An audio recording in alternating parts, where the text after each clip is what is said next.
Good day. Today is Friday, 13th December 2024, and I'm going to devote most of today's program to the situation in Ukraine, where events are taking an increasingly dramatic turn. But before I do that, I'm going to turn to the situation in Syria, to some of the information that we've recently obtained about the circumstances of President Assad's exit from Syria, but also specifically about some of the more recent developments there. Now, the first thing to say is that we're getting reports from Bloomberg and from other sources that there are negotiations underway between HTS and the Russians about retaining the Russian bases in Syria. And whilst Bloomberg does not say this, the strong impression I am getting is that the initiative for these negotiations is coming specifically from HTS, that it is the HTS which is trying to persuade the Russians to stay, as opposed to the Russians asking HTS to allow them to keep their bases in Syria. That might be overstating things. More probably this is a more nuanced discussion. But the point I'm trying to make is that it's HTS who is not only open to the idea, apparently, of the Russian bases staying, but which, at least in some form, seems to have initiated the discussions. And this is consistent with HTS's whole conduct ever since the collapse of the Assad government. We've seen no attempt by HTS to attack or mistreat any Russian citizens or any Russian facilities anywhere in Syria. There are reports that HTS, which has a presence in Latakia, in Tartus itself, has established hotlines with the Russians and with Russian officials, and has been in regular contact with them to ensure that there are no incidents affecting the bases, and that HTS has also given clear-cut undertakings to the Russians that Russian diplomatic facilities will not be affected, and that no hostile steps to the Russians will be made.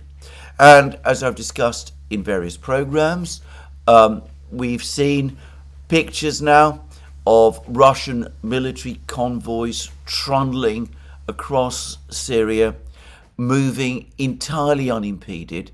There's no sign that any of the HTS fighters, some of whom are filming these Russian movements, have taken any step at all to interfere with the Russians or to resist them or to fight them or to cause trouble to them in any way. And for the record, apart from a report that 2 Wagner soldiers were killed in the fighting in Aleppo, I've not heard of a single report of any Russian citizen, soldier or civilian, being injured or killed or imprisoned or detained or anything like that in Syria ever since the collapse of the Assad government some days ago. So HTS does seem to be treating the Russians very, very gently, and it's perhaps worth pointing out that immediately prior to their seizure of power, they published a statement in Russian and Chinese. There's no official translation into English, but I have seen various English translations in which they went out of their way to say that they were not seeking confrontation either with Russia or with China, that their quarrel was with Assad alone, and that they wanted good relations with both of these countries. All very similar, incidentally, to the stance that the Taliban has been taking in Afghanistan, where a dialogue between Russia and the Taliban is now moving forward very rapidly, with the Russians not only maintaining diplomatic contacts with the Taliban, even though they don't actually recognize the Taliban government, but also with the Russians providing Afghanistan with a significant amount of economic and apparently security aid. So there are precedents for this. Now, why would this be happening? Well, I'm not going to discuss the Russians, the role of the Russians in this program. I've said that, in my opinion, many people in Russia probably have already written off the bases. I've seen some comments, and I've received some comments that, in fact, not only is it not correct that the Russians only have Khmeimim, their base at Khmeimim, as the route to send supplies to their people in Africa, but on the contrary, that the Russians have long since established alternative routes, some of them passing through Libya, with particularly heavy use, apparently, of an airfield near the Libyan city of Tobruk. So anyway, they're not as dependent on Khmeimim to maintain their contacts in Africa as some people say. Of course, I've never for a moment believed that they are. But anyway, I am not going to discuss the Russians in this program. Obviously, if HTS tells them that they want them to stay in Syria, then any discussion on this topic in Moscow might start to shift. Those who say that the bases are indeed valuable assets might start to gain the ascendancy in any internal discussions, and a decision might be made to hold on to the bases after all, always provided that a formal agreement can be reached. And Bloomberg confirms that there is no formal agreement in place as of now, and that the situation is very fluid, and that it is far from certain that such an agreement will be reached, and that it is far from certain that the Russian bases will in fact stay. So why might HTS be making this stance? After all, they have lots of supporters around the world, even though they are a proscribed organization. One could argue that they don't need the Russians, and of course the Russians have fought them at various times, especially when HTS operated under its original name, which was Jabhat al-Nusra. But not just then, but more recently, the Russians have bombed them in Syria as well. So why would HTS be holding out or working or seeking some accommodation with the Russians? Well, I'm going to make a number of guesses. The first and most obvious of which is that they've been lent on by Erdogan in Turkey. Erdogan values his relationship with the Russians, as he's repeatedly shown. He does not want a quarrel with Putin, who he has a certain fear of, as has been quite obvious to me, looking at the body language of their meetings. Maybe fear is too strong, or of. And I think that quite plausibly, Erdogan is telling Putin, or rather the Turks are telling the Russians, look, this thing that we've done in Syria, obviously it's not targeted at you. We have this long-standing issue with Assad. We need to remove Assad for some of our own internal reasons. I read an interesting article in the Financial Times that said that one of the reasons why Erdogan wanted Assad's fall is that he also needs to get on top of the problem of the Kurds in Syria. And this isn't just a question of maintaining or preserving Turkish territorial integrity, of fighting the PKK and their allies in Syria. It is also because, in order to consolidate his position and change the law so that he can run as president for a further term, he needs the support of one of the Kurdish parties in the Turkish parliament, and that party is to some extent in rivalry with the PKK, and in order to get the support of this party, Erdogan needs to weaken the PKK in Syria so that they can exert less influence on this Kurdish party in Turkey. All very complicated and very difficult for an outsider to follow and understand, but entirely typical, in my experience, of the complexities of politics in this part of the world. Anyway, put all that aside. One can understand why Erdogan might want to preserve some credit with the Russians. Conor Gallagher, as I discussed yesterday in Naked Capitalism, has discussed at length how damaged Russian-Turkish relations potentially have been as a result of what has happened in Syria over the last week.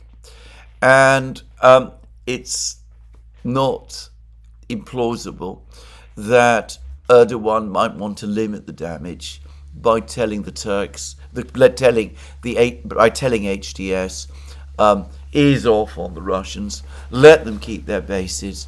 They're not really your enemies, and they're actually my friends. So I can see that. But I can also see why HTS themselves might have an interest in keeping the Russians in Syria. And that is, to say it very straightforwardly, that HTS is now looking at a situation where there is pressure on them, potentially, and on Syria from every conceivable side. The Israelis are in the south, the Turks are in the north, the Americans are in the east. Keeping the Russians in Syria preserves a kind of balance. Russia has been a consistent supporter of Syria's territorial integrity, which perhaps there are some people in HTS who are concerned about that. I'm not sure that they all are, but perhaps some of them are.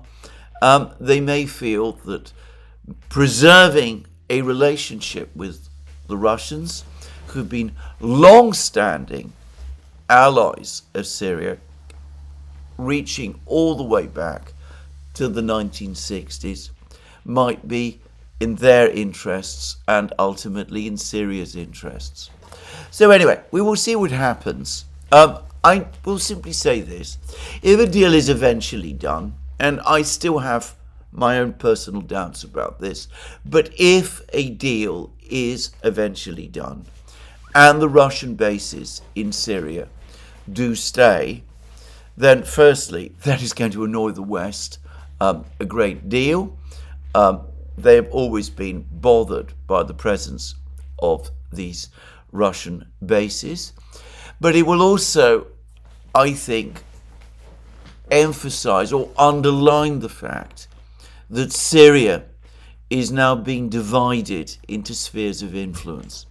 So the Americans in the east, the Turks in the north, the Israelis in the south, though the Israelis are trying to downplay their own future role in Syrian politics.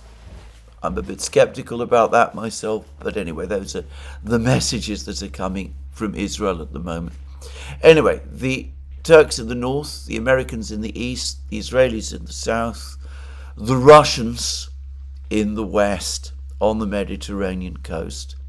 And one can see how these spheres of influence over time might start to harden, and that we might begin to see some kind of partition process start to develop. The Israelis in the south of Syria appear to be reaching out to the Druze community. To what extent they'll be successful with that, I'm skeptical, but who knows, they might be. In which case, we can start to see maybe a kind of Druze militia developing in southern Syria, allied with Israel in some form. I'm not predicting that's going to happen, by the way, and I'm sure many Druze people would strongly oppose it, but I'm just floating possibilities. The Kurds in Syria have a long-standing relationship with the United States, and there's an article today in the Financial Times in which they are all busy, the Kurds are busy expressing their fears that the Americans might betray them, that President Trump might call the American troops in eastern Syria back to the United States, which would leave the Kurds alone to face the Turks, in which case, by the way, they would have largely brought this on themselves. They've had ample opportunities to forge strong relations with the Russians in Syria, and they could also have sought a rapprochement with the Assad government whilst it was still there, but they always chose not to do so, as they tried to establish their own protectorate in eastern Syria. By the way, there are reports that not only have they had to retreat from Manbij under American pressure, but they've also had to abandon Deir ez-Zor, the big Syrian city in the eastern desert. Apparently, it is HTS that is in effective control of Deir ez-Zor. So there are some reports that ISIS cells in this part of Syria are now being re-established and are reforming. Obviously, a worrying development if that is true. Anyway, the Kurds presumably seeking to maintain their alliance with the United States. The Turkoman people in the north allied with Turkey,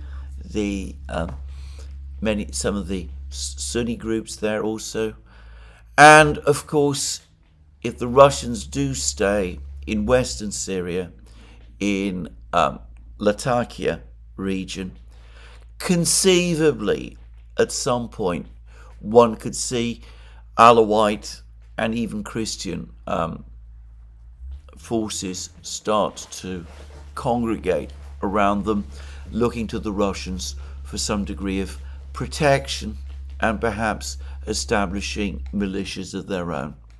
So I think that's also something to bear in mind. One way or the other, Syria's future as a state, for the moment, at least to me, looks extremely bleak. And that brings me to the next point, because in Iran, the Iranian Supreme Leader, Ayatollah Khamenei, has just recently delivered a speech, an address, perhaps is more correct expression. He did this at the Imam Khomeini Mosque in Tehran, where he spoke to a large crowd. And he made a number of points. He said that the axis of resistance of Iran, Hezbollah in Lebanon, the Houthis in Yemen, and Hamas in Gaza remains intact and strong, despite the loss of Syria. And he also made an observation about the cause of the collapse of the Syrian state and army.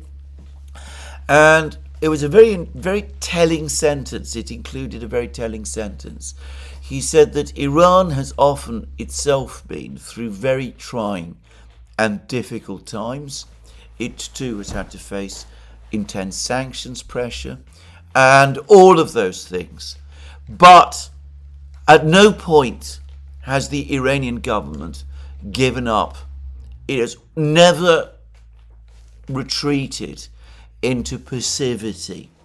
Now, he wasn't speaking there of President Assad, but it's clear that this is what he meant, and that he was in effect saying that one of the reasons why Syria collapsed in the way that it did was because President Assad simply gave up the fight,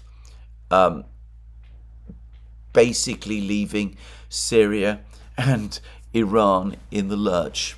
I'll come back to the actions of President Assad shortly. What I think is much more important than Ayatollah Khamenei's predictable words of defiance, however, are reports that are coming from Israel that the Israeli Defense Forces, following the collapse of the Syrian state and armed forces, and in particular the collapse of Syria's once formidable air defense system, built at heavy cost with the support of the Russians, that the Israeli Defense Forces are now saying to themselves, well, this greatly simplifies any operation that Israel in future might want to conduct against Iran.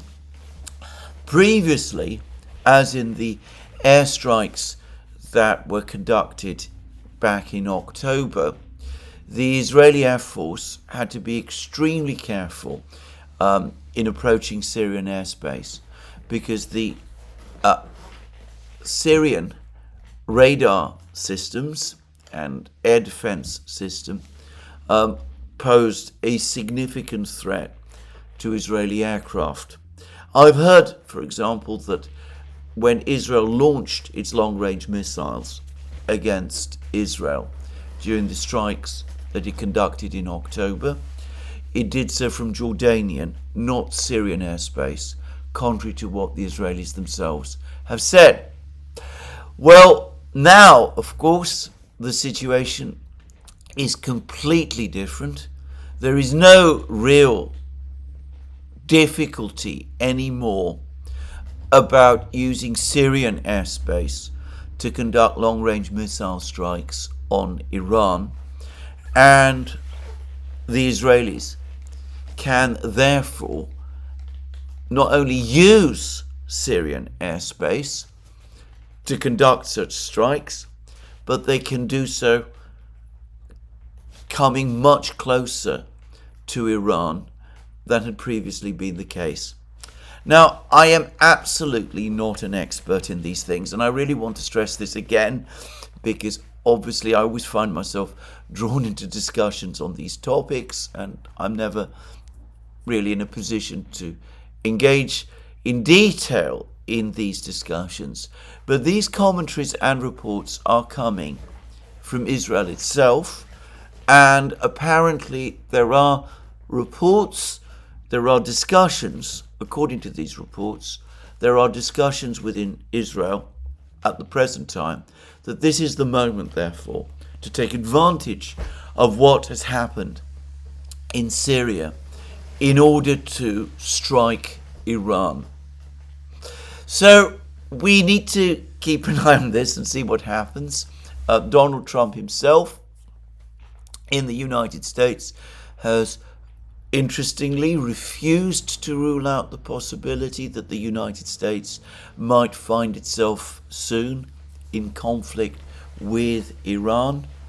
And, well, I've discussed how until recently Prime Minister Netanyahu clearly seemed to be pushing for a strike against Iran, and he may feel, and there may be people in the Israeli military at the moment who feel that there is no better time to do that than now, before the Iranians sort out their plans and decide how to respond.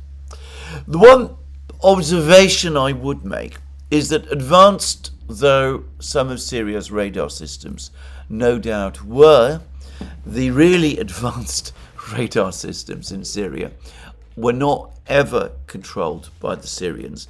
They were controlled by the Russians. And if Israel were to conduct a missile strike on Iran from Syria, then of course the Russians would probably be in a position to track it. And it is they, perhaps, who might tip off the Israelis, rather the Iranians, that it was about to happen, as opposed to someone else. So again, if the Russian bases remain in Syria, it might have a longer term effect, which maybe HTS and Erdogan aren't calculating, or perhaps in Erdogan's case, given that perhaps he doesn't want to see an Israeli strike on Iran, perhaps he is. just saying. So anyway, this is an intriguing and worrying possibility, but it is certainly one that needs to be taken in mind. Now, the last thing I'm going to say about Syria is that there's been a huge article in Reuters about the last days, or to be more precise, the last week of President Assad's rule in Syria and his own actions and movements. Now, as is always the case with articles in Reuters, one has to take everything that is written there with a very, very heavy dose of skepticism. I'm far from sure that this information is wholly reliable, but anyway, there it is. Anyway, supposedly, and according to Reuters, Assad was indeed in Moscow around the time when the jihadi offensive on Aleppo was launched.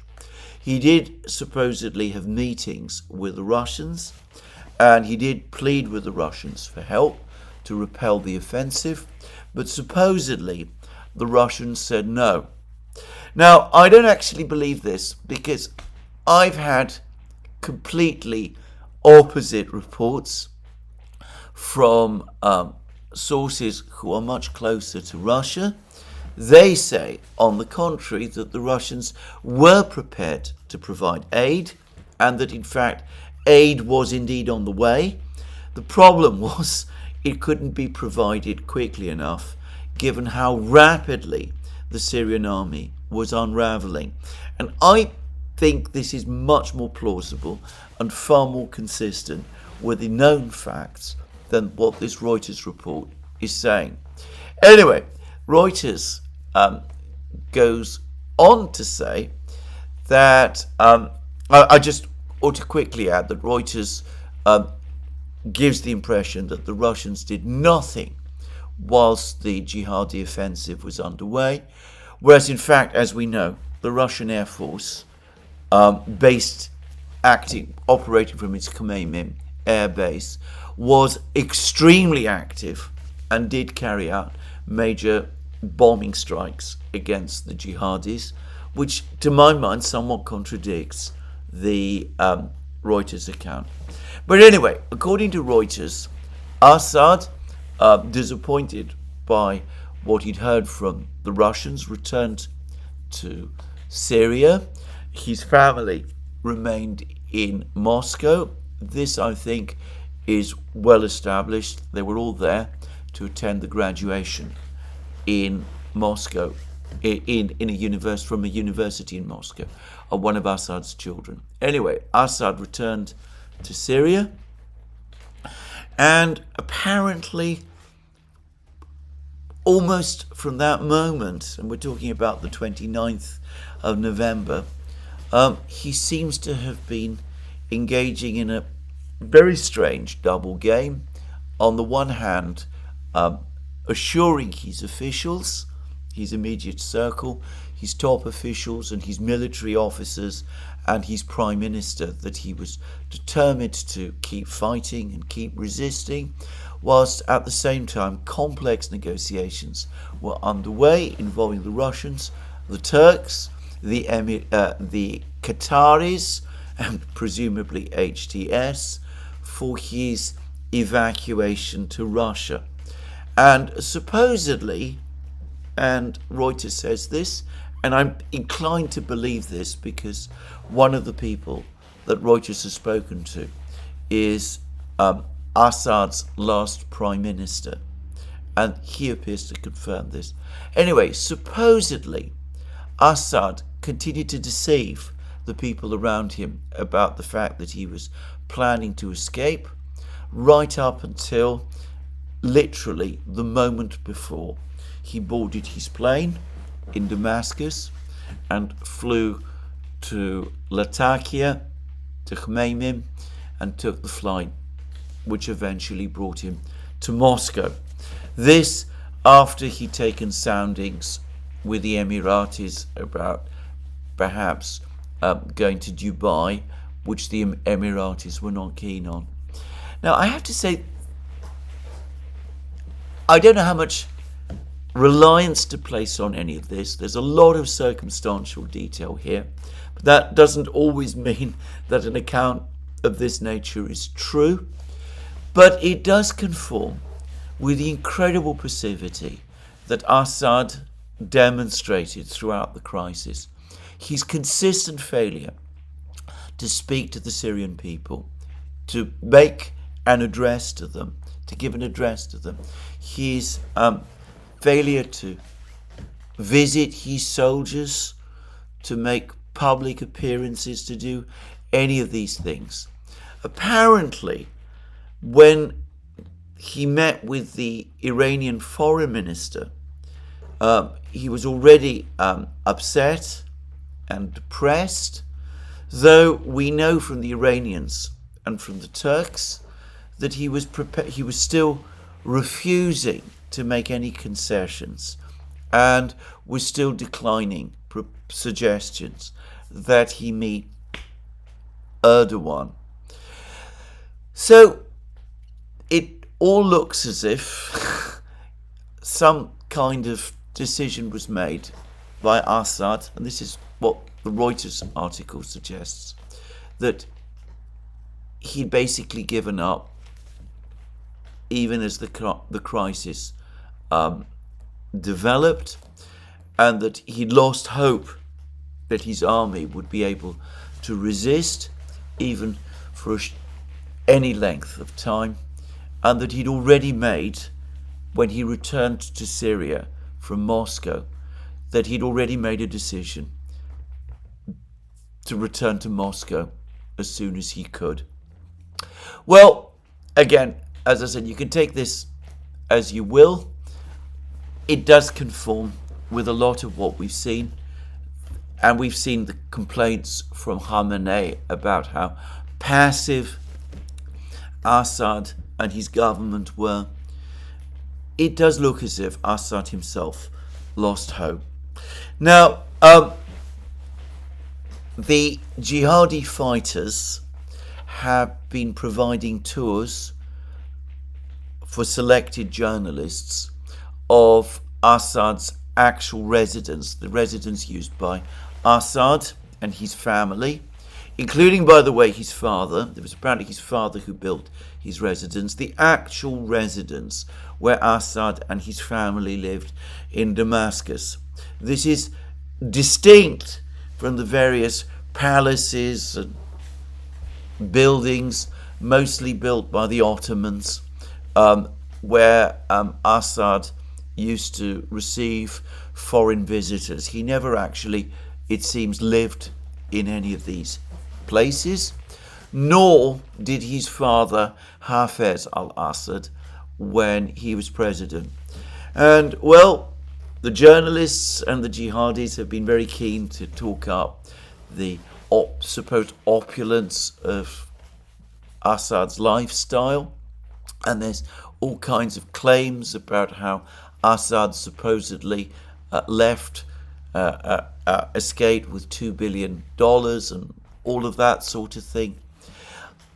I have to say that the pictures of this residence that I have seen don't remotely live up to that image. It's a fairly typical, rather large residential building of the sort that is common in the Mediterranean world, and which would have been built in the 1970s. I would say that if Assad really was plundering Syria, then there's nothing in this building, which, as I said, was built by his father, which would correspond, which would corroborate that. It does seem, however, that he did leave members of his family behind when he left. His brother Maher, who, to be frank, seems to have been a rather more energetic figure, who commanded Syria's elite 4th Division, and who does seem to have been, who perhaps would have been a better person to take over in a crisis of this kind. Anyway, he clearly feels deeply betrayed. He was able to escape Syria, apparently by helicopter, and flew to Iraq, from where he too took a plane to Moscow. I get the sense that he feels very, very angry with his brother. And it seems that other members of Assad's family were also left behind, and that one of them was killed. Well, I'm not going to discuss Assad any further in these programs. I think that the history, the political story of Bashar al-Assad has now ended. None of what I've read in Reuters revises my view of him.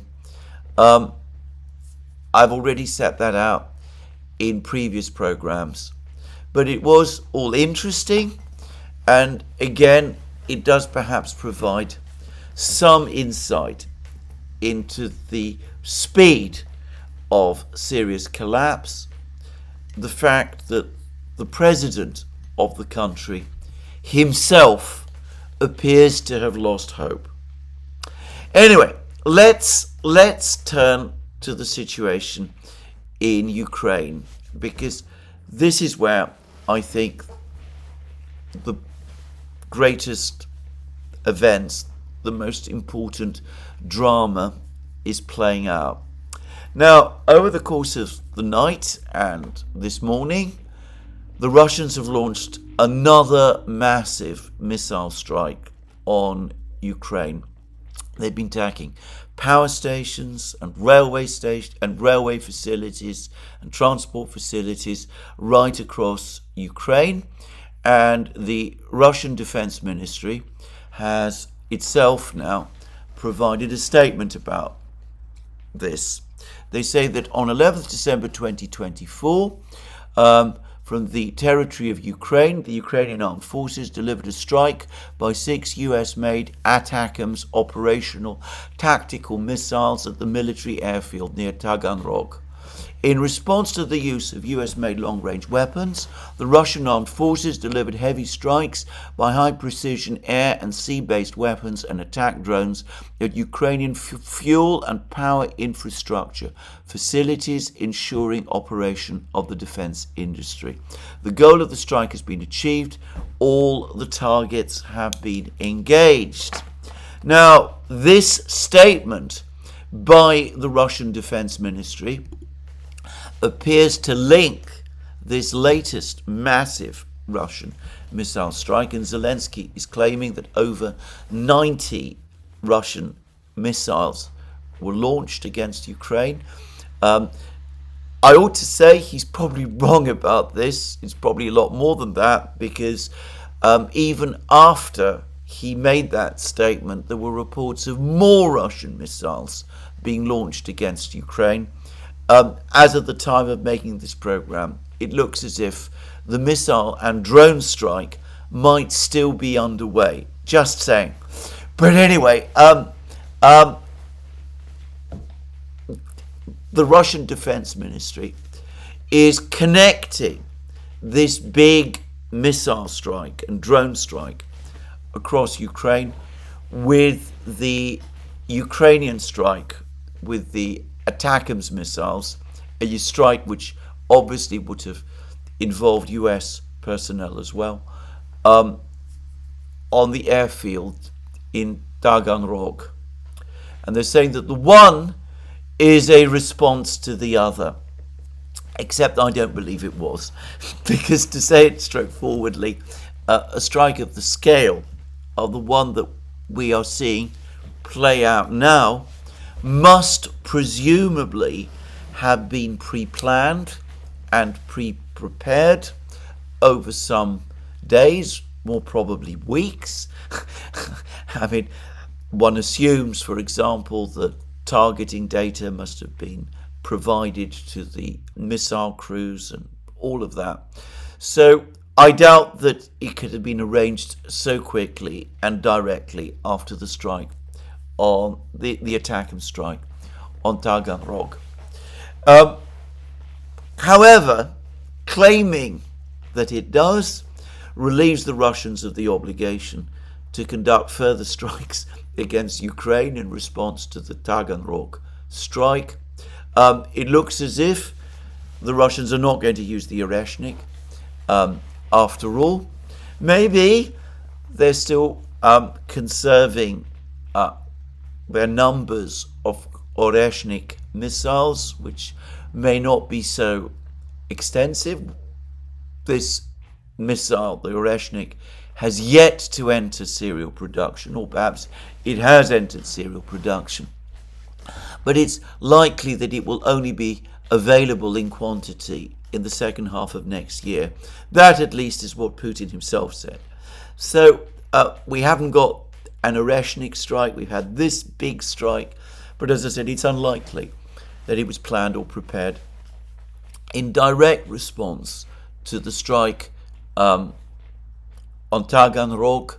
And as I said in my program yesterday, especially given that Donald Trump is now definitely confirmed as having said that he not only opposes deep missile strikes upon Russia, but that he vehemently opposes deep missile strikes on Russia, so that after he's inaugurated president on the 20th of January, these missile strikes on Russia will end. I think we can now be confident that that will be the case.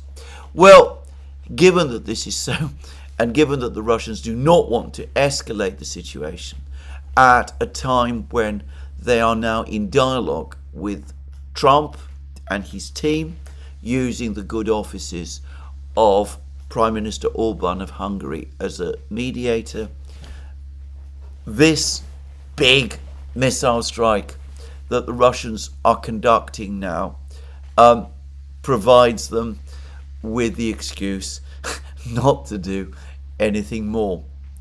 Having said that, the one thing that this big missile strike, and as it is huge, it may be the biggest missile strike the Russians have conducted on Ukraine up to this time. Just saying. It's not yet complete, so we don't have the full details. But the one thing that this big missile strike does do is highlight the contrast between what the Ukrainians, the Americans, the British and the French are able to do with respect to missile strikes on Russia, and what the Russians are able to do with the missile strikes they carry out against Ukraine. Because 6 ATACMS missiles were launched at the airfield in Taganrog. The Russians say, and no one is contradicting them, that the attack was a total failure. It didn't hit its target. There were no significant damage was done. And we have, by contrast, an attack by the Russians using scores and perhaps hundreds of missiles and definitely hundreds of drones right across Ukraine, and the damage that is being done is devastating. Now, Zelensky has come forward and he has said, and I suspect this is always with Zelensky partly intended to lift morale, he said that the Russians launched something like 90 plus missiles, but the Ukrainians successfully shot down 81 of them, I believe. And he also says that 11 of the missiles were shot down by F-16 fighter jets. Surprising, by the way, that there's been very little comment about that in the media in the West. This would be the first sustained operational use of the F-16s, if they were in fact used, though I have to say that it's at least possible, coming from Zelensky, that this is another story that he's floating again in order to keep morale in Ukraine high. But anyway, he claims that the great majority of the Russian missiles were shot down is contradicted by the realities that we see on the ground of the effect of the Russian missile strike. Because the Ukrainian energy authorities are saying that the devastation done by the strike is so extensive that in December, even as the temperatures across Ukraine are low, we are now in winter, half the Ukrainian population will be left without power, and they're giving no clear indication of when they expect that power to be restored. So clearly it was more than just 10 missiles that impacted on targets. The Russian Defense Ministry said that all the targets, the designated targets, were engaged. And I have to say, I think they're probably right. Anyway, we will get a better, clearer sense of the scale of the Russian missile strike over the next couple of hours. And I will no doubt return to that topic in my program tomorrow. But in some ways, devastating as this missile strike clearly was, the most dramatic news continues to come from the front lines. And here we are getting further confirmation that the Ukrainian situation in Pokrovsk and Kurachovo is taking a disastrous turn. Now, yesterday I saw confirmation, or at least a report from a Russian source, I believe it was Radovka, which actually said that the biggest military operation that the Russians have conducted over the entire period of the special military operation is the battle for Kurachovo. The two groups of forces have been involved in the fighting for Kurachovo, and that this has been a titanic battle involving the largest number of troops that the Russians have committed to the war up to now. Now, I think that may be true. Bear in mind the point I've made many times, that it makes more sense, better sense, in order to understand what has been going on in southwestern Donbass, to see all of these battles, the battles for Velikaya Novosilka, for Ugleda, for Kurachovo, for Selidovo, for Pokrovsk, as part of one vast battle involving multiple groups of forces all working together in order to basically destroy Ukrainian defenses in southwest Donbass and to defeat the Ukrainian army there. And this report from Radovka rather, as I said, corroborates that. But anyway, turning to the events themselves, there's been lots of reports this morning about further advances by the Russians in Kurachovo itself, but also of the catastrophic situation of the Ukrainian troops in some of the villages near Kurachovo. It looks as if Yelizavetivka, the last of the chain of villages located that started with Novomikhailivka, that Yelizavetivka has now fallen, that another village, Ganivka, is now completely surrounded, that the Russians have basically closed the lid on the cauldron around the Ukrainian troops there. There were yesterday some claims of a Ukrainian counterattack in this area. Supposedly the Ukrainians had pushed the Russians back and pushed them out of Konstantinopolsk. It doesn't look today as if those reports were true.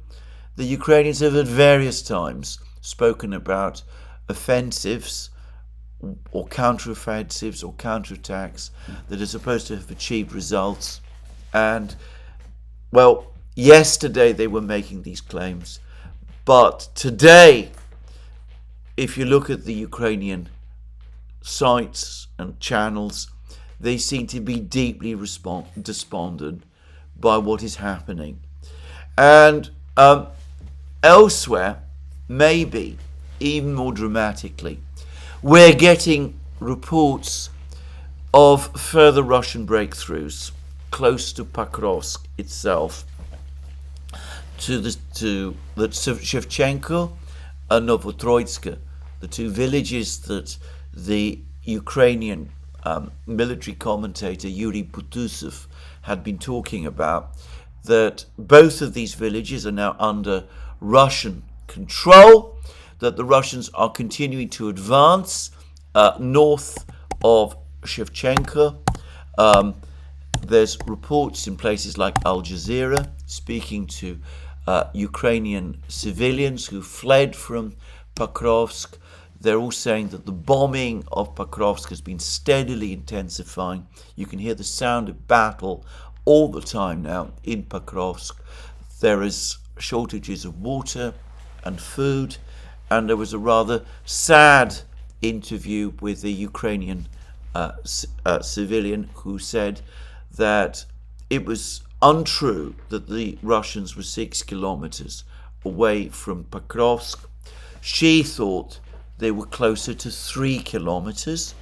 And in fact, as I discussed in my program yesterday, there are reports that Russian special forces and the sabotage and reconnaissance groups, to use the expression that's often given to these reconnaissance groups, that they have at various times infiltrated the southern suburbs of Pokrovsk, looking to see how strong the defenses in Pokrovsk actually are, and perhaps finding them rather brittle. So it looks as if the Battle of Pokrovsk is about to begin in earnest. It might in fact even be underway. And there was, or has been, if I may say so, a masterly discussion of the likely outcome of the Battle of Pokrovsk, but also the significance of the fall of Pokrovsk on Daniel Davis' deep dive by Lieutenant Colonel Daniel Davis himself.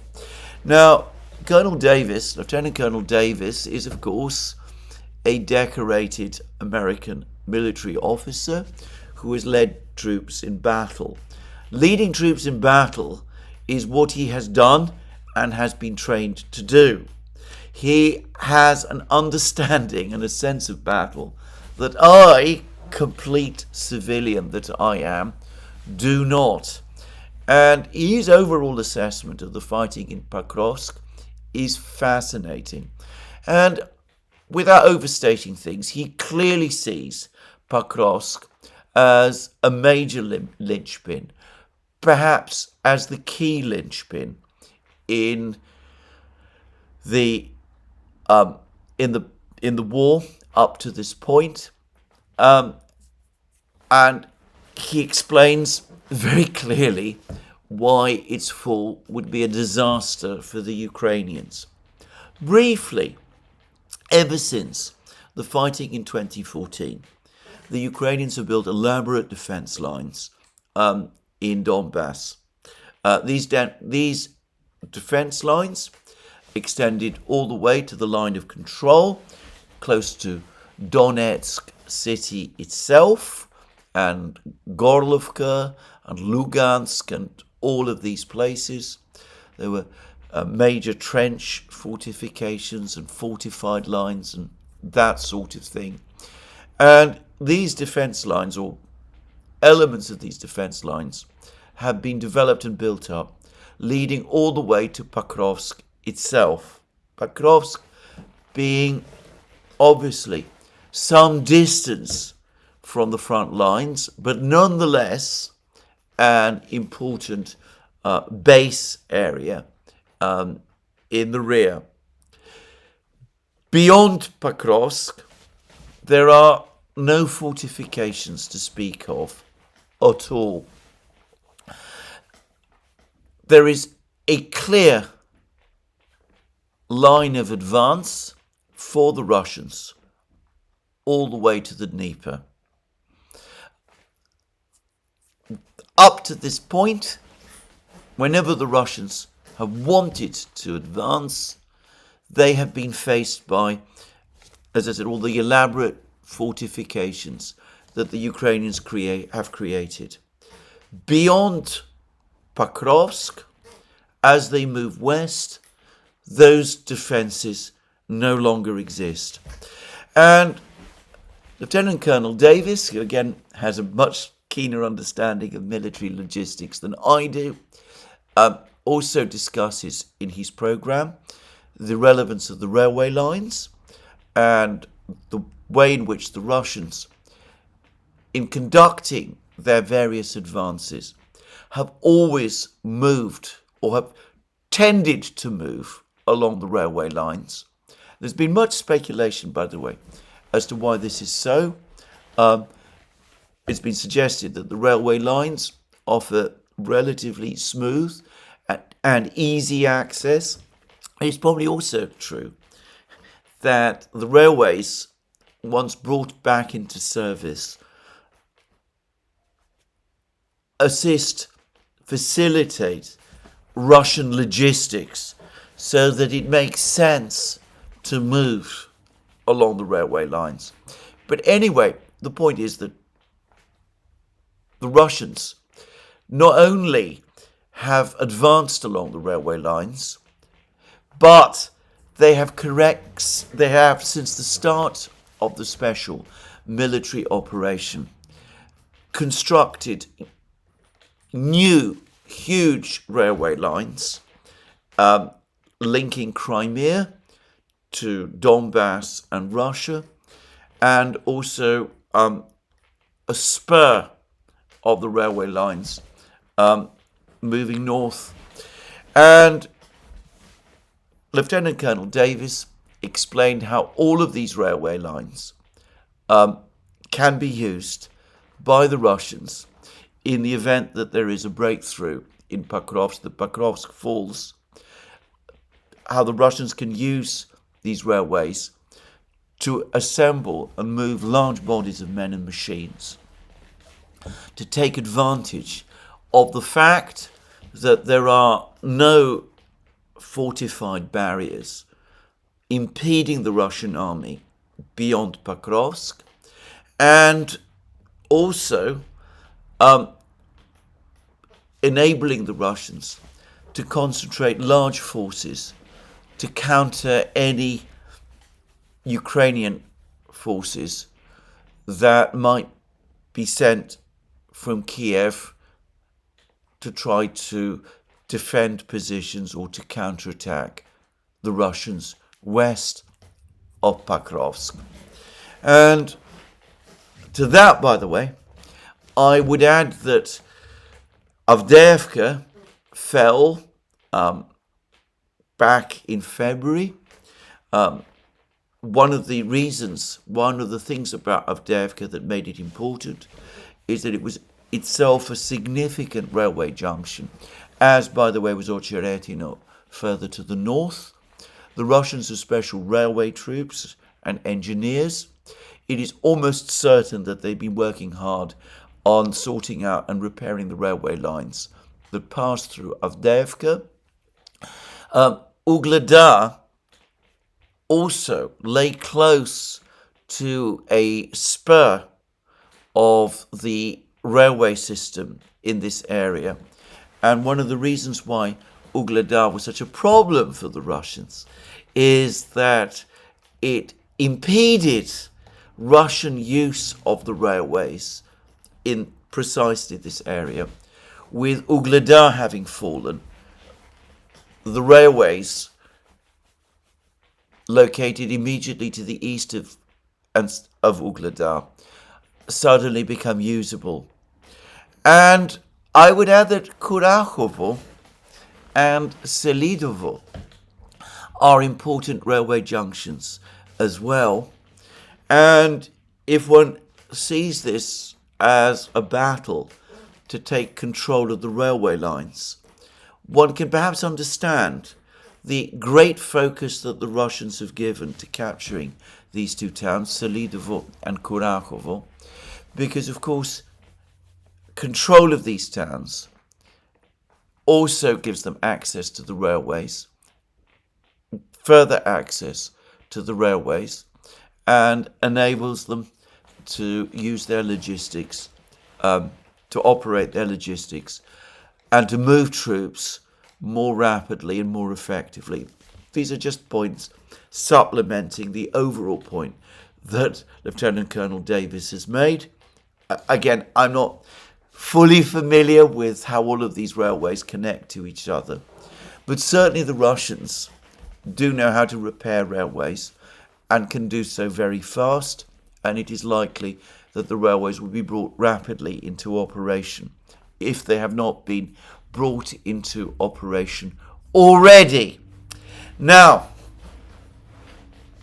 the further significance of this, and here I am building a little on what Lieutenant Colonel Davis has said, the significance of this is that not only do the Russians use the railways for logistics, this is something which I think American soldiers in particular might find rather strange and rather old-fashioned. In 20th century Europe, the railways were absolutely crucial for the various European armies that used to fight in the world wars. The Soviets and the Germans always used the railways to keep to move their troops and to keep them supplied. The Russians still do. In the United States, I think people tend to use the road system more. To some extent, I suspect they do in Western Europe as well. But in this part of the world, in the former Soviet Union and further to the west in Eastern Europe, in Eastern and Central Europe, the railways retain their importance. Not only can railways carry far heavier burdens than roads can do, and at much lower cost, but if they're organised and run properly, they can do so at great speeds, not only making logistics much simpler, but moving and assembling troops much faster than in this part of the world could be done by road. Just saying. So that's one thing I wanted to say. The other thing is that Lieutenant Colonel Davis talks about how when a front line is broken, when fortified lines are broken, it's possible for an advancing army, particularly if it is able to do so in strength, once it's moving in the rear of the fortified lines, to roll up the entire defense position of the enemy. And he gives the example of the German blitzkrieg on France in May 1940 as an example when that happened. The Germans broke through the French lines, and they were then able to send armoured forces deep behind the lines, and that caused chaos and disorganisation and led to the sudden and very rapid collapse of France. Well, again, to reiterate, I'm not an expert in these matters, but of course the people who have written the textbooks on this, who've gone into the theory of this to the greatest extent, are, of course, the Russians. Way back in the 30s, they developed the concept of deep battle, the idea being that you attack all along a fortified line, you eventually find the weakest point where it cracks, and then you're able to send your big mechanized units deep behind the enemy's rear, creating a crisis which causes the whole system to cascade and collapse. And deep battle was certainly used by the Red Army against the Germans. The whole doctrine was used by the Red Army against the Germans during the Second World War. Now, I don't know to what extent today's Russian army still is based around that concept, but I remember reading Colonel Jacques Bauer's analysis of the war, and he made the point, on in the one interview that Alex and I have done with Jacques Bauer on the Duran, that doctrinally today's Russian army is an extension of the old Soviet army. So I must assume that Gerasimov and Bordvichev and Teplinsky and all of these people are still fully familiar with the concept of deep battle. In fact, they will have trained and studied it, and they will understand it to a level that obviously I cannot do. Whether we are on the brink of seeing something like that play out, we'll just have to wait and see. But the fact that there appear to be no great fortified positions west of Pokrovsk is disturbing, and as Colonel Davis surely correctly says, it ought to be ringing the alarm bells in the west and in Kiev, and one doesn't truly get the sense that they are. Now, over the last couple of days, as I've been saying, we have heard an awful lot from President Trump. It's become completely clear that he wants to end the war. And I also want to just add one quick point that in support of something that Lieutenant Colonel Davis has said, which is that Trump, almost alone amongst Western leaders, has expressed deep shock and horror at the number of men who have been killed or wounded in the war, at the devastation that's been caused to Ukraine, at the emptying of the cities and the energy blackouts and the economic collapse and all that kind of thing. So I get the sense that Donald Trump absolutely does want the war to end, and he certainly wants to see America's part in the war end as soon as possible. He is in the process of establishing contacts with the Russians. And here I would say that we have had some further positive comments from the Russians about Prime Minister Orban of Hungary. Peskov, Putin's spokesman, made a comment, this comment about Orban's attempts to broker a Christmas ceasefire, a proposal which Zelensky has indignantly rejected, and also Orban's attempts to facilitate an exchange of prisoners during Christmas. And Peskov said, we have presented our specific proposals. They were handed over by the FSB to the Hungarian embassy in Moscow. You heard the public reaction of the Kiev regime's representatives. You also heard our statement yesterday that we support Prime Minister Orban's efforts. I mentioned the other day when I discussed the Russian readout of the telephone conversation between Putin and Orban that the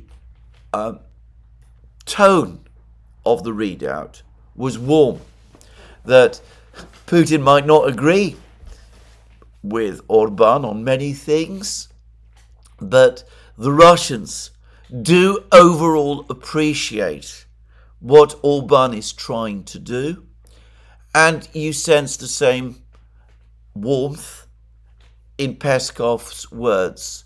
We support Prime Minister Orban's efforts. Just saying. So, Trump wants peace. He's speaking to Orban.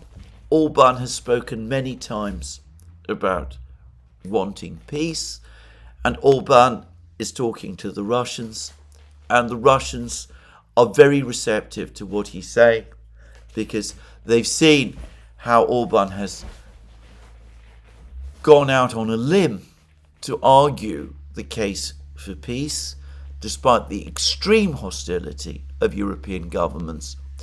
And they appreciate that fact and have a genuine and sincere respect for him. So all of that is going on.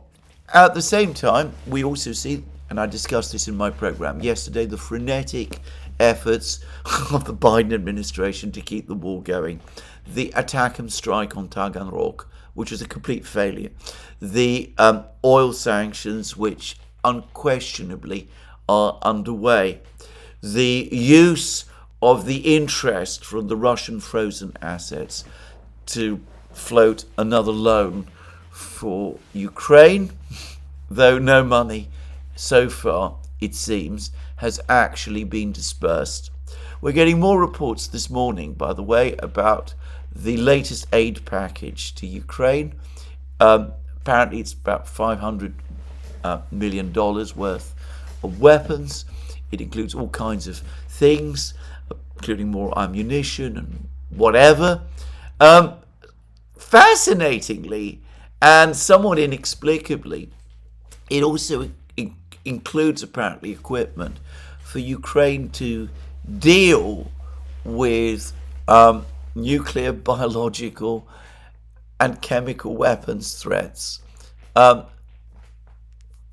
not aware that the Russians have used any such weapons at any point in the war, or have even threatened to do so. I wonder what that means. I know some people worry that the Ukrainians might be preparing some kind of dirty bomb scenario. And I can anticipate that there will be some people who say that some kind of false flag operation is being prepared and that this is what this is all about. I am going to reserve judgment on this. I sincerely hope that that is not true. And, well, by now, there is very little about the Biden administration that would surprise me. I have to say that. But I can't imagine, I have to say, I can't imagine that if there were such plans, some people in the Pentagon wouldn't know about them. And I can't imagine that there wouldn't be a strong pushback against them from those people in the Pentagon, or at least from some of them. So anyway, let's not jump to any dramatic conclusions about this. But anyway, Biden administration continuing to try to escalate the situation. And some reports appearing in the Wall Street Journal that Trump supposedly told the Europeans that he's quite happy that the Europeans should enforce whatever ceasefire or peace settlement is agreed. And some have seen that as Trump giving the green light to the Europeans to deploy troops to Ukraine in the event that there is going to be a ceasefire. I think that is reading far too much into Trump's words. The relevant article in the Wall Street Journal that floated this also conceded that European officials had come away from their meetings with Trump convinced that Trump is not working so far to any fully formed plan. And my own guess is that the idea of European troops was actually suggested to Trump by Macron, who of course had his meetings with Trump in Paris, and that Trump basically said to the Europeans, well, if that's what you want to do, it's up to you. We in the United States are not going to be involved, or something like that. I suspect that is what actually took place there. Macron, anyway, rushed off to Poland, apparently had a meeting with Donald Tusk, the Prime Minister of Poland, floated again the idea of sending troops to Ukraine, either before or after a ceasefire. Donald Tusk apparently told Macron that Poland will not do this even after a ceasefire. There are not going to be any Polish troops to Ukraine, and I suspect that that is going to be the overwhelming consensus across Europe. Just to say. Anyway, there we go. So, still efforts to find ways to keep the war going. But, going back to what Daniel Davis said, all of these efforts are going to come to nothing in the end. The situation, even if perhaps some of the discussions we've just been making about Pokrovsk are overstated, there is no quantity of weapons that the United States can send at this stage in the war that is going to change the outcome of the war. And if the situation is as critical as Lieutenant Colonel Davis suggests, and as I have to say it looks to me, and by the way to many Ukrainian commentators as well, I've not discussed Ukrainian desertion rates, the problems with gaps in the Ukrainian forces, the lack of men, the crisis in Kursk region that I discussed yesterday, the possibility of a cauldron being created there. It really does look as if, even in military terms, we are starting to approach the end game. I don't know whether this fact is fully understood in the West. I am not sure, contrary to Colonel Davis, that Trump himself actually understands this, or that many of the people around Trump understand this. I think that Zelensky sometimes does, but mostly doesn't.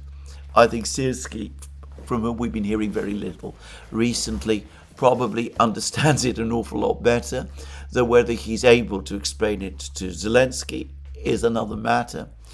But in military terms, we are now coming very close to the end game.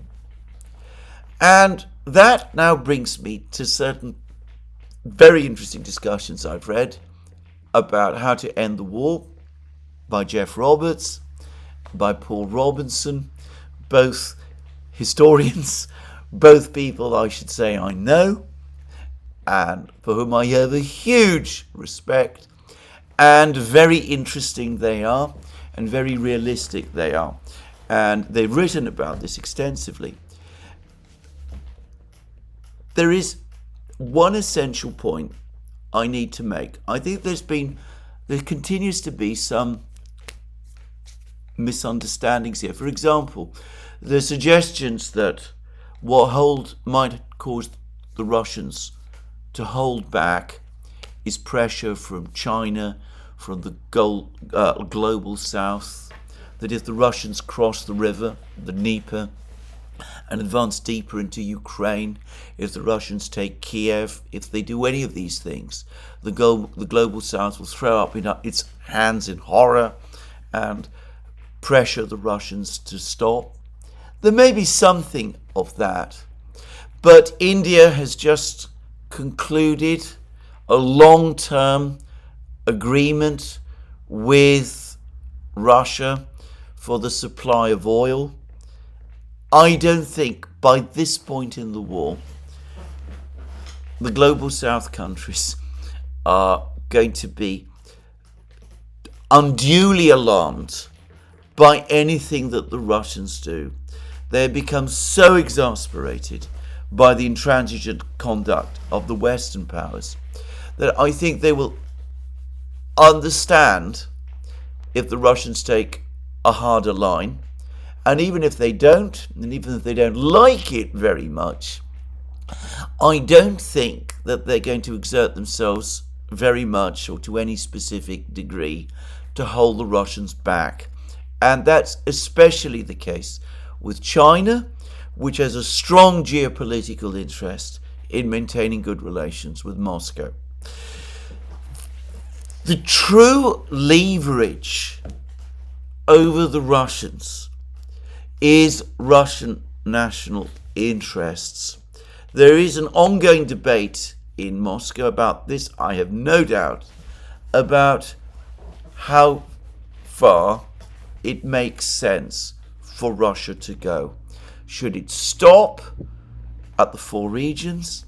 Should it take control of the whole of left bank Ukraine and perhaps the southern coast, Odessa as well? Should it move forward to occupy the whole of Ukraine? What should it do? The ultimate decision maker is Vladimir Putin.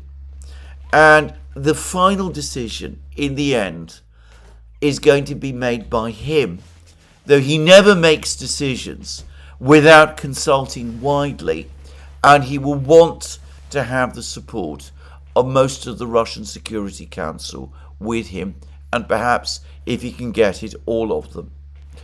And I think Putin's major concern, and I think ultimately Russia's major concern, is Russia's long-term security.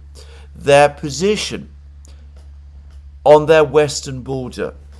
Putin discussed this at a speech that he gave to the Russian Foreign Ministry in the autumn of 2021, before the Ukraine crisis had properly started, but when he was first speaking about finding some kind of agreement with the Americans to stop and, if possible, even reverse the eastward expansion of NATO.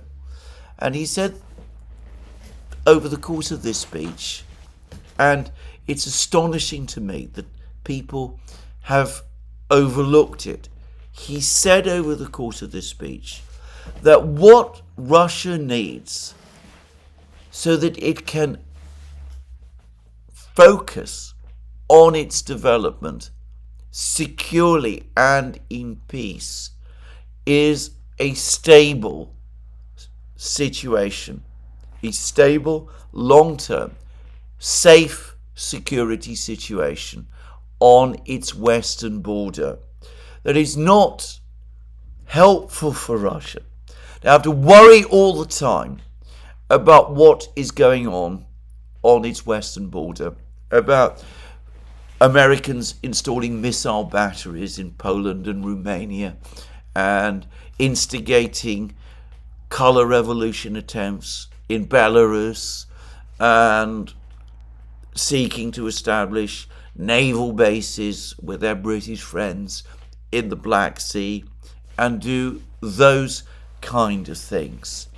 That for Putin, the priority therefore is resolving long-term that security issue so that Russia can focus on its urgent domestic development priorities. And I think that is the leverage the West has over the Russians. We go back to the point that Eve Smith has made, and which was partly confirmed by conversations that Glenn Deason had, which he's told me about when he was at the latest Valdai conference in Sochi. That the worry the Russians have is not whether the global south will agree with them, whether there will be problems military problems moving forward, pressures of ceasefires, all that kind of thing. What concerns the Russians is that the further west they go, especially if they start to go beyond the river, not only will the territory become increasingly hostile to them, which perhaps it will, though maybe that has been overstated, we cannot know, but also the further west they go, the more intractable for them the conflict becomes with the West. The West obviously will not be happy about this, and if the Russians battle their way through all the way to Poland, to Poland's eastern border, well, we could easily find ourselves in a long-term situation where there is an adversarial relationship between Russia and the West, which it becomes extremely difficult to walk back from.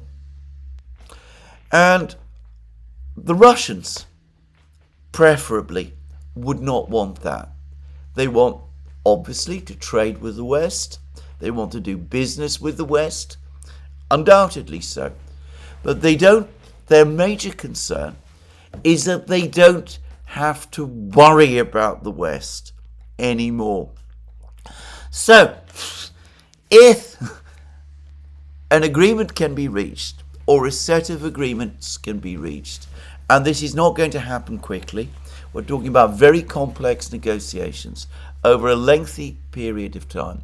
But if complex negotiations can be reached, can be agreed with the Russians, looking into their overall security concerns, considering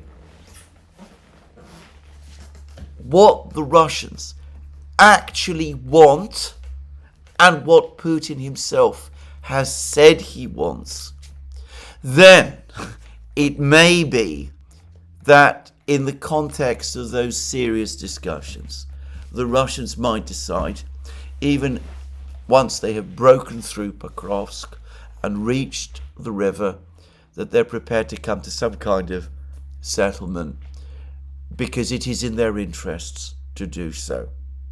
Now, I've said this at length.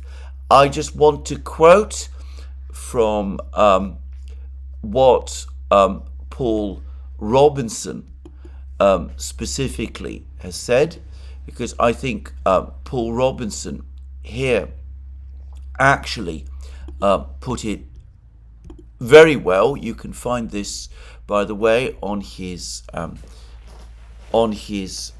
Substack blog, Ending the War in Ukraine, Analysis and Recommendations. Anyway, Paul Robinson goes into great details about all sorts of things. I don't agree with every single point he's he's made. But the point is, the point he makes is that it would appear that the most valuable thing sought by both sides is security defined as fear from of a future conflict. It was Russian fears of the movement of Ukraine into the NATO camp, of apparent Ukrainian hostility, and of an escalation of the war in eastern Ukraine into a wider conflict that motivated Russia's leaders into launching a preventive war against Ukraine. Fears that anything less than victory may produce such a result further down the road persuades Russian leaders to keep going. Any settlement of the war must therefore address the issue of the future security of both parties, and Paul Robinson talks about Ukraine quite a lot, but it is on Russia that I want to focus, because as Paul Robinson concedes, it's the Russians who are winning, and it is they, therefore, that need to be persuaded. That means that any third party attempting to mediate between the two sides must take seriously the security concerns of both belligerents. Ignoring the concerns of the stronger party is very unlikely to result in successful war termination. Accepting this will require a considerable change in attitude for the Western leaders. It is a precept that many in the West will doubtless strongly resist. Overcoming this resistance may require some strong diplomacy and will invite taking steps that incite sharp criticism from some quarters. The benefits, however, far outweigh the risks. And that is absolutely correct. Unless there is a serious attempt made to address long-term Russian security concerns, unless the Russians are convinced finally that that is being taken seriously, they have no fundamental incentive to stop the war. And it is they, in the end, who have to be persuaded. Now, as to the Ukrainians, I'm not going to say much more about them in this program. We've already passed the 90-minute mark. Zelensky and his officials show no willingness or interest at the moment to make those serious decisions that require peace. I think that's going to be a major problem, negotiating a deal going forward. But that also explains why, for the moment at least, any initiative has to be discussed directly by Russia and the United States. At the moment, before Trump becomes president, Orban clearly has to play a significant role. Hopefully, when Trump becomes president, the Americans and the Russians can start talking directly with each other. Well, that is where I'm going to finish today's program. Let me repeat again that you can find all our programs on our various platforms, Locals, Rumble and X. You can do so, but you can also support our work via Patreon and Subscribestar, and by checking out our shop, links under this video. Lastly, don't forget, if you've liked this video, to tick the like button and to check your subscription to this channel. That's me for today. More from me soon. Have a very good day.